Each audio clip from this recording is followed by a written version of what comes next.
ওগো আল্লাহ, ওগো মালিক, তুমি ছাড়া তো আমাদের আর কেউ নাই, তুমি ছাড়া তো আমার আর কেউ নাই।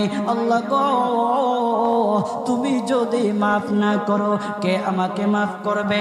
তুমি যদি মাফ না করো কে আমাকে মাফ করবে?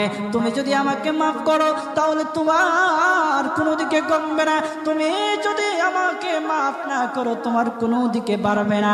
আল্লাহ গো, তুমি আমাকে মাফ করে দাও। সারাটা জীবন অন্যায় কাজ করেছি, সারাটা জীবন নাফরমানি করেছি, আমার কাছে কালেমার দাওয়াত কম আসে নাই, আমার কাছে কালেমার দাওয়াত কম আসে নাই, আমাকে লোকেরা কম বোঝায় নাই। ওগো আল্লাহ, তুমি আমাকে মাফ করে দাও। মাফ না করলে কোথায় যাব, কার কাছে যাব? বাবা যখন মারে তখন মার কাছে আশ্রয় নেওয়া যায়, মা যখন প্রহার করে তখন বাবার